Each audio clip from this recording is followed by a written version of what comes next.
Hello Vignan గారు. Hello. నిన్న జరిగిన కేసు ఏదైతే ఉందో తెలుసు కదా మనకి, సీన్ అంతా. సో మంచు విష్ణు సారథి గారి ఇంటికి వెళ్ళడం, కాస్త దౌర్జన్యం చేయడం, ఎవరో ఫుటేజ్ తీశారు, దానిపై మంచు మనోజ్ గారు రియాక్ట్ అయ్యారు. సో ఇదంతా నిన్నటి జరిగిన ఎపిసోడ్. అయితే ఇప్పుడు ఇలా నా ఇంటి మీదకి వచ్చి దౌర్జన్యం చేయడం అనేది తప్పు, ఎవరెవరైనా సరే.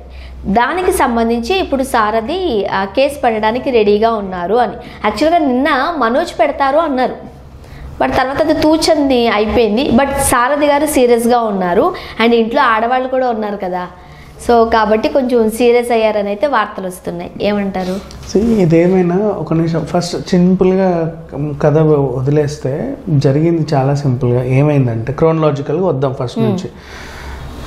ఈయన సారథి అనే ఆయన వీళ్ళకి ఆప్తుడు, సన్నిహితుడు. అండ్ ఏది మన అక్కడ యూనివర్సిటీ వ్యవహారాలు అవన్నీ మోహన్ బాబు గారు ఏదైతే చూసుకుంటున్నారో ఆయనకు బాగా తెలుసు. అండ్ మనోజ్కి బాగా దగ్గరగా ఉంటున్నాడు. వీళ్ళ ఫ్యామిలీకి అత్యంత ఆప్తుడు ఓవరాల్గా. నెక్స్ట్ మోహన్ బాబు గారు అంటే చిన్న ఇష్యూ ఏదో వచ్చింది, అది ఏదైనా అన్నప్పటికీ ఒక చిన్న ఇష్యూ వచ్చింది. విష్ణు అన్ని బాధ్యతలు చూసుకుంటున్నాడు దగ్గర ఉండి. ఇప్పుడు ప్రజెంట్ అన్నిటికి కూడా వైస్ ఛాన్సలర్ ఆయనే, ఎంబీ కార్పొరేషన్ బిజినెస్లన్నీ ఈయనే చూసుకుంటున్నాడు. మనోజ్కి ఇవ్వాల ఎప్పటి నుంచో అవును, మన ప్రొడక్షన్ కంపెనీలు అన్నీ ఈయనే చూసుకుంటారు, వాళ్ళ అక్కే చూసుకుంటుంది. మొదటి భార్య పిల్లలే అన్నీ చూసుకుంటారు తప్ప ఈయనకైతే ఇప్పటివరకు ఏ బాధ్యతలు అంటే అధికారికంగా ఇచ్చినట్టయితే ఎవరికి తెలియదు. మరి వాళ్ళు ఏమేమి ఇచ్చుకున్నారో మనకు అనవసరం, అది వాళ్ళ పర్సనల్. సో ఇలా చూసుకుంటే వ్యవహారాల గురించి ఏదో కొన్ని మాట్లాడడానికి విష్ణు వచ్చినాక అదేదో చెప్పు. ఈయన ఇప్పుడు పనిచేసే ఆయన ఎలా ఉంటుందంటే, ఫర్ ఎగ్జాంపుల్ ఇప్పుడు మన ఆఫీస్ బాయ్ విషయమే తీసుకున్నా, ఎవరన్నా ఏదన్నా అడిగితే సార్ వచ్చాక మాట్లాడతానండి అంట. ఏదైనా ఒక డెసిషన్ తీసుకోవాలి అంటే ఖచ్చితంగా. ఇప్పుడు ఇక్కడైనా సరే ఆయన నువ్వురా నాకు అదేదో చెప్పు అంటే పెద్ద ఆయన వస్తున్నాడు కదా రేపు వెళ్ళాలి, అవును ఆయన వచ్చిన తర్వాత ఇంతో మాట్లాడదాం అని ఈయన కూడా ఆ విషయం ఈయనకు చెప్పలేడు. మళ్ళీ పెద్ద ఆయన వచ్చిన తర్వాత వచ్చి కలుస్తానండి, ఇవాళ ఏం చేసావు, ఇప్పుడు రా నా దగ్గరికి, నువ్వేంటి రేపొద్దున ఇట్లా ఉంటుంది వ్యవహారం. సో ఈ మాటలలో ఈ వాదింపులు ఎందుకు, ఇవన్నీ ఎందుకు, అనవసరంగా వేధింపులు ఎందుకు అని చెప్పేసి ఇగ్నోర్ చేస్తారు చాలామంది. అంటే ఫోన్లో వచ్చిన సైలెంట్లో పెట్టడము, ఎత్తకుండా, మెసేజ్లకు రిప్లై ఇవ్వకుండా, బ్లూటిక్లు పడకుండా కొంచెం జాగ్రత్త పడతారు. ఒక్క రాత్రి తెల్లారితే పెద్ద ఆయన వచ్చేస్తాడు, పెద్ద గండం వెళ్ళిపోతుంది, హ్యాపీగా వెళ్ళి నిలబడతాయి, ఎవరేమన్నా అడుక్కో నాకు సంబంధం లేదు అన్నట్టు వాళ్ళ వ్యవహారం వాళ్ళకు ఉంటుంది. జనరల్గా ఇలాంటివి బ్యాలెన్స్ చేయగలగాలి కూడా, అప్పుడే వాళ్ళు కొన్ని ఎక్కువ రోజులు ఆ జాబ్లో ఉండగలుగుతారు. అది. అండ్ నెక్స్ట్ యాక్చువల్ ఈయన ఎందుకు పిలిచాడు, ఈ వ్యవహారాల కోసం కాదు. అక్కడికి వెళ్తే ఈయన నన్ను, ఇప్పుడు పెద్ద లేకుండా కూడా నేను వెళ్ళొచ్చు, అక్కడికి వెళ్తే ఈయన నన్ను ఇవన్నీ ఏవేవో అడుగుతూ ఉంటాడు మనోజ్ గురించి, అది ఇది చెప్పాలి, చెప్పకపోతే చెప్పు అంటాడు, లెమ్మంటాడు, మొహం మీదకి ఫేస్ అది వేరు కదా. అదే పెద్ద ఆయన ఉన్నాడు అనుకో, ఈయన అడగడు అట్లాంటి క్వశ్చన్లు, ఇక్కడ ఆయనకు ఎట్లా నచ్చదు వాళ్ళ గురించి మాట్లాడడం. ఎందుకైనా గొడవ, ఈయనకేదో ఇంట్రెస్ట్ ఉంది, పెద్ద ఆయన చూసినేమో డిసిప్లిన్ ఉంది, నాకేం అన్నీ తెలుసు, ఆయన చెప్పమంటాడు. ఇన్ని మొయ్యలేక పాపం ఒక ఇప్పుడు ఎట్లా అంటే ఒక పెద్ద కంపెనీలో గుమాస్తా గారు అని ఒక ఆయన ఉంటాడు, అంతే కదా, ఆయనలో ఎంత ఇదిగా ఉంటారు వాళ్ళకి, వాళ్ళ పాపం అనిపిస్తుంది. ఆయన కింద ఉండే వాళ్ళందరూ ఏ ఏ ఏ అని చెప్పి ఆయన అంటారు కదా, బట్ ఆ ప్రెషర్ వాళ్ళకే తెలుసు. సో ఆ రకంగా ఈయన వీళ్ళు ఏం చేస్తారు, సమయం పాటించి ఇగ్నోర్ చేస్తారు. ఇప్పుడు ఫర్ ఎగ్జాంపుల్ పెద్ద గుమాస్తా గారైనా 2 రోజుల్లో సార్ యూకే నుంచి వస్తున్నాడు అంటే, ఆ 2 రోజులు ఈయన ఎవరికి అందుబాటులో లేకుండా కామ్గా కూర్చొని సార్ రాగానే కనపడతాడు అందరికీ. అలాంటివి కొన్ని ఉంటాయి. ఇప్పుడు ఇక్కడ కూడా సారథి గారు నిజంగా చేసింది అదే కొంచెం. సో ఆ రకంగా ఈయన చేసినప్పుడు వీళ్ళు మన విష్ణు ఏం చేశాడు, నాకు ఇప్పుడే కావాలి, ఇప్పుడే రావాలి, రాలా, నువ్వు రాకపోతే నేనే వస్తా.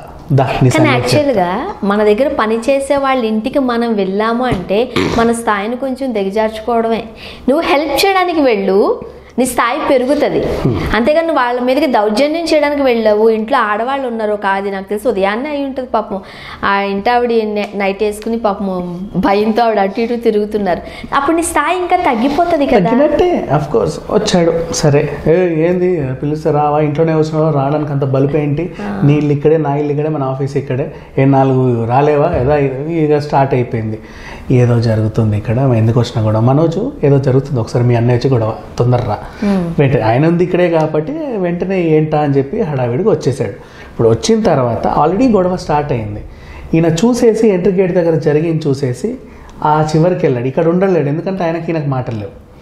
లోపలికి వెళ్ళిపోయాడు. లోపలికి వెళ్ళిపోయి ఫోన్ తీసేసి ఆ వీడియో తీసాడు. ఇప్పుడు ఇక్కడ జరిగింది, మనోజ్ ఏం చేయొచ్చు, దీన్ని తండ్రికి పంపుకోవచ్చు, అవును, లేదా ఫుటేజ్లో పెట్టి వచ్చిన తర్వాత ఇగో డాడీ చూడు ఇది చేశాడు అని అడుగు, ఏంది ఇది అని. పెద్ద రైడ్ లాగా ఆయన కూర్చొని ఇది కాదు అంతే సెటిల్ చేశాడు. వెంటనే భజనలు పెట్టేశాడు టక్కుట, అంటే ఆతృత. ఇక అయిపోయింది, జరగాల్సిన డ్యామేజ్ అంతా జరిగిపోయింది. పెద్ద ఆయన రాక ఒక్క తెల్లారి వరకు కొంచెం ఇది ఆగుంటే, ఫస్ట్ విష్ణుదే తప్పు నేను అడిగితే. ఆయన కూడా ఈయన మీద అంత ప్రెషర్ పెట్టకపోతే ఏమైంది, ఇప్పుడు పొద్దున్న తెలిసి ఈయనకు కూడా తెలుసు, విష్ణుకు తెలుసు డాడ్ ఉంటే ఈయన ఏం చెప్పడు, ఏం నాకు తెలియదు, ఇదే కరెక్ట్ టైం, ఈయన్ని పిలిచి మొత్తం దులిపేద్దాం అని అనుకుంటాడు. ఆల్రెడీ ప్లాన్డే కదా, అంతే. అట్లా అయింది కాబట్టి వీళ్ళు కూడా ఏం చేస్తారు, అమ్మో వెళ్తే ఇవాళ నాకేదో ఉంటుంది, పెద్ద ఆయన వచ్చాకే వెళ్దామని ఈయన, నాన్న రాకముందే ఆయన దులుపుదామని ఈయన. ఈ ఘర్షణ మధ్యలో ఇదంతా నలిగింది. సరే అయిపోయింది, ఏదో అయిపోయింది. ఇప్పుడు ఓవరాల్గా విషయానికి వస్తే సారథి గురించి మాట్లాడుకుందాం. ఇప్పుడు సారథి అనే ఆయన, ఇప్పుడు మనం అందరం మంచు ఫ్యామిలీ గురించి ఎందుకు మాట్లాడుకుంటున్నాం, they are open to public కాబట్టి. సారథి అనేది కూడా ఒక మనిషేగా, ఆయనకంటూ ఒక భార్య పిల్లలు ఫ్యామిలీ ఇవన్నీ ఉన్నాయి కదా, ఆయన కూడా ఒక మనిషే కదా. సో ఇవన్నీ సారథికి ఉన్నప్పుడు సారథి చుట్టుపక్కల వాళ్ళు ఎందుకు ఊరుకుంటారు, మోహన్ బాబుకి ఎందుకు సపోర్ట్? సారథి ఒక్కడే మోహన్ బాబు గారికి పనిచేసే మనిషి, అవును, వాళ్ళ ఫ్యామిలీకి అత్యంత ఆప్తుడు, ఇంకేదో ఏదున్నా సారథి ఒక్కడే. సారథి వైఫ్కి, సారథి ఫ్రెండ్స్కి, సారథి నైబర్స్కి, సారథి పిల్లలకి, వీళ్ళందరికీ ఆయన మీద ఎందుకు ఉండాలి? అంతే, అనవసరం. మా డాడీ సంపాదిస్తాడు, ఏదో చేస్తాడు, ఎక్కడో ఏదో గుమాస్తో మాకు అనవసరం. జనరల్గా ఎలా చూస్తారంటే, కష్టపడుతున్నారు, డబ్బులు ఇస్తున్నారు, దట్టు ఇంట్లో భర్తని లేకపోతే తండ్రిని ఎవరో పక్కింటోళ్ళు వచ్చి కొడతాను, నేను యజమానుని కాబట్టి కొడతాను అంటే ఎవరు ఎందుకు ఊరుకుంటారు? ఉన్నంతలో తింటాం, లేకపోతే మానేసుకుంటాం. నీకు మీ హస్బెండ్ అంటే, నీకు మీ డాడీ అంటే ఇది కదా. సరే ఇది వదిలే. సారథికి ఫ్రెండ్స్ ఉండరా? ఏరా మీ ఇది వచ్చి నా బాస్, నేను అంత పెద్ద కంపెనీలో పనిచేస్తాను, నా బాస్ ఎప్పుడు నా మీద చేయలేదు, అసలు ఎట్లుంటాడో కూడా నాకు తెలియదు, నువ్వు ఇక్కడ ఉండి ఇట్లా చేసి అసలు ఎట్లా ఒప్పుకుంటావు, ఏంటిది కథ, అది ఇది అని చెప్పి ఆయన అనరా?